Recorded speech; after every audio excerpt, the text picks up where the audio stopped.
no hiciese la mili, pero después era, cuando volviesen con buena conducta, que lo cual era muy fácil, les daban ese dinero. Pero el Marqués de Amboise, la fundación, además tiene una característica muy curiosa, aunque luego después tuvo una historia muy controvertida, porque cuando hay dinero por medio siempre hay problemas y siempre hay, yo procuro contarlo de una manera muy suave y tal, pero había unas peleas entre la Junta de Defensa de los Pobres, todo el mundo quería, el Togores quería para que la Junta de Defensa de los Pobres manejase el dinero, el Hospital de Caridad también, o sea, unas peleas, el alcalde quería repartir el dinero, el cura, bueno, no te puedo imaginar, pero él, sin embargo, la idea del Marqués de Amboise era muy buena, que nombró un presidente alterno, es decir, un año el cura y un año el alcalde. Bueno, bien. En aquella época que el poder religioso y el poder civil se contravesaban un poco, pero además hizo otra cosa también muy buena, que es que aparte que había un secretario, que era el que funcionaba, había 5 miembros en la directiva que tenían que ser, lo decían taxativamente, gente trabajadora.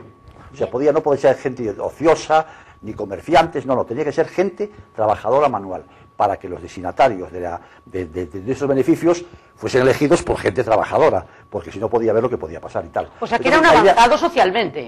Yo sigo diciendo que en aquella época... que si te vas hacia atrás, que es un poco lo que hablábamos antes, la diferencia de mentalidad en este país, a principios del siglo XIX, trabajar estaba mal visto. Nada que ver, por ejemplo, con el calvinismo, ¿no?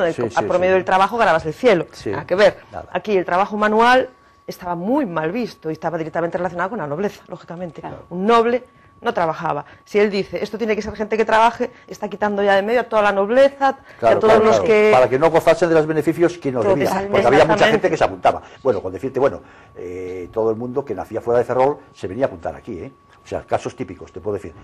Torrente Ballester, y ya en aquella época ya había esmorecido mucho el valor de este dinero y tal, Torrente Ballester, todos sabéis que nació en La Cabana, porque su madre tuvo la buena idea, estando de 9 meses, de ir a la romería de San Antonio, y entonces nació en casa de la abuela, donde hoy es el escudo, el famoso mesón y tal, pero él vivía en la calle Hospital, pero rápidamente lo apuntaron aquí, con la mala suerte, que como no veía un pepino, aquellas gafas de cubo, pues estuvo exento, ¿no?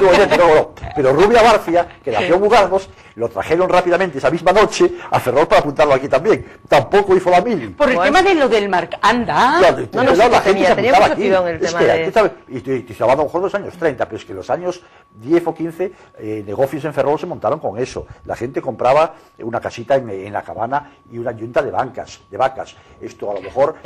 Era mucho dinero. Era mucho dinero. Era mucho dinero. 6.000 reales de Amboise. Y luego después aún quedaba dinero para hacer caridad, o sea, para hacer para los pobres y también para ahí era donde estaban las peleas, aquellas famosas asociaciones presididas, tal, la Junta de Defensa de los Pobres, las Hermanitas de Paúl, todas aquellas historietas y tal. Y este hombre, por eso digo yo que fue un hombre que se anticipó a la justicia social, porque hoy yo creo que la acción social está mucho más, de alguna manera, bien por ONGs, bien por la parte seria de la Iglesia, o sea, Cáritas, bien por los mismos ayuntamientos y tal. Yo creo que hoy la justicia social hay una idea de que los colectivos más desfavorecidos, de alguna manera, con errores o tal, pero bueno, hoy en día está instituido eso. En aquella época no, en aquella época era la caridad pura y dura, pero la caridad estaba entendida, pues a lo mejor por unas amas de casa que no tienen nada que hacer y que se reunían, hacían un café y ese estilo, ¿no? Entonces ahora ya es mucho más, pero él fue, para mí, un antecesor, un predecesor de la justicia social. Y todos estos filántropos, podríamos decir de alguna manera,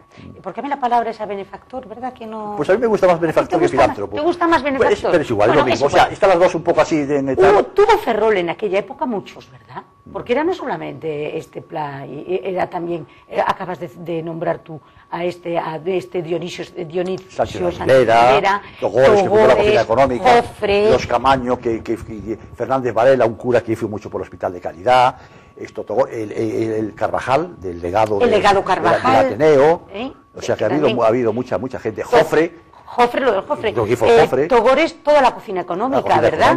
La cocina económica y todo esto. O sea, era gente que no cabe duda que entregaba su vida y su dinero y mucho dinero. Lo hay en todos los sitios, pero aquí en Ferrol... en ese tiempo era general de las ciudades que tenía mucha gente. Es un poco lo que dice Juan, ¿no? Cubriendo ese espacio, pues una persona que estuviese un poco comprometida con su alrededor y... ¿no? Yo entiendo que eran buenas personas, no quiero pensar que fueran malas personas dedicadas a hacer el bien. Yo en ese tema de la justicia social, todo el mundo sabe pero yo me acuerdo que yo cuando vivía, me pasaba mis veranos en Camariñas, iba con mi abuelo, que era un gallego muy rabudo, y me llevó a un sitio que se llama C, y entonces me enseñó, allí en C había un hospitalito pequeño para los pobres y tal, y me dijo, mira Juan, aquí es el oficio fulano para los pobres, pero primero oficios pobres. No, quiero decir que muchos inmigrantes que venían de América aquí hacían escuelas, pero también hacían iglesias, o sea, tranquilizaban un poco la conciencia, ¿no? Antes de morirse. O sea, yo soy un poco en ese aspecto sarcástico, pero hay un poco en ese estilo, ¿no? Que la gente muchas veces hace esos problemas un poco para arreglarse, para preparar un poco su conciencia y tal, ¿no? Pero ¿cuántas escuelas indianas hay por Galicia? Por Qué maravilla, ¿eh? ¿Cuánta gente mandaba el dinero? Gente que muchas de ellas ni siquiera volvió. Mandaba el dinero. Tú vas por ahí por Otegueira y por esa zona es terrible. Y, bueno, y por la zona de Foucos también, por Mugardos, sí, Corales. Tú vas por ahí, ves la escuela tal. Sí. Y era por eso, porque era gente que iba sin estudios y dijo, los que se vayan, si se van, o los que se quedan, que estudien. Que por otra parte el tema del inmigrante, que es muy curioso, ¿no? Parece que siempre se van los más pobres. Eso es completamente incierto. Los más pobres quedaban. Los más pobres no tenían dinero para irse, porque marcharse costaba un dinero. Efectivamente. No se iba quien quería, se iba quien podía a la migración. Y tenía a lo mejor un familiar allí que ya le estaba esperando. Pero había que pagarse el viaje del barco, había que estar pasando unos días antes de empezar a trabajar, ¿no era? Y de hecho, yo creo que se iba el que era más fuerte. Igual porque desde luego un pusilánime no se va. ¿Qué pasa con esta gente que nos está entrando por el estrecho? Claro. ¿Cuánto dinero no gasta su familia? Y ponen para que tengan esos 2.000 euros para que puedan, y mandan al más fuerte, lo que tú dices. En una familia dicen que vaya fulano, que una vez que esté allí va a sobrevivir no solo a la travesía, sino a un medio completamente desconocido. Este es terrorífico. Ser humano, que siempre ahora, los más pobres no vienen, los más pobres no pueden venir. Y aquí pasaba igual, los más pobres quedaban.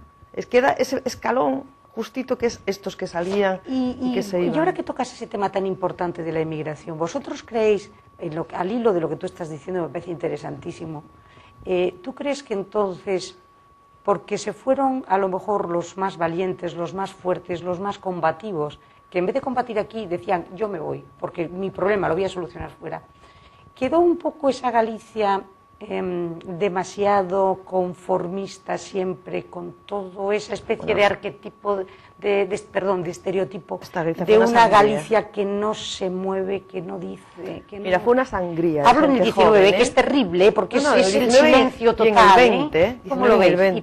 Fue una sangría de gente joven, fue una sangría de gente emprendedora, que es capaz de decir, pues yo voy allí, yo voy a trabajar, y con esa ¿no? Emprendedor, yo creo que la palabra es esa, ¿no? Sí. Valiente.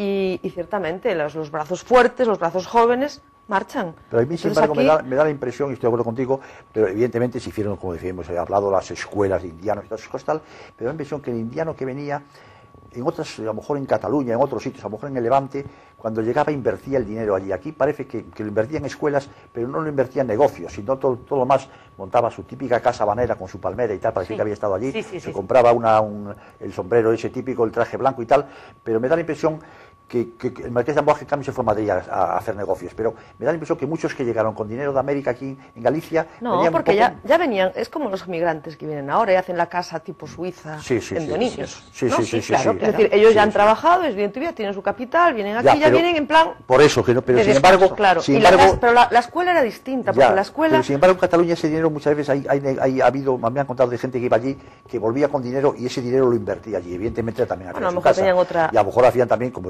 otra mentalidad. El detalle ese de tal que en Camariñas que nunca nevó. Bueno, mi padre vio nevar una vez y hicieron casas de Suiza con los tejados para la nieve, claro. Entonces, es preocupante, ¿no?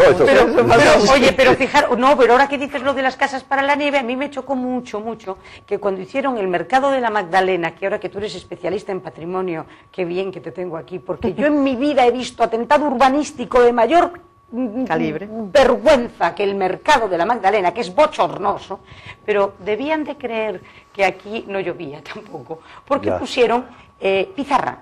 O sea, todo el suelo de pizarra, que es el material más deslizante que existe. No encontraron otro, pero se caían todas las señoras directamente con los carros, ¿no? O sea, aparte de hacerlo mal, yo no sé cómo lo hicieron, ¿verdad? Yo te digo lo que haría con el mercado de la Magdalena. ¿Qué me dices del mercado de la Magdalena? Tú, un especialista en patrimonio, no lloras directamente. Mira, lo que no se puede es, ya por ponerte un ejemplo, ¿no? Uno de los edificios más emblemáticos de esta ciudad, que es la Catedral de San Julián, la concatedral, lo que no se puede es ponerle un parche delante, que hasta es difícil hacer una foto. Es difícil hacer una foto a esa fachada, ¿no? Bueno, entonces tú tienes que hacer un edificio y cualquier arquitecto que se precie, lo primero que tiene que es llegar allí, mirar a su alrededor, ver lo que hay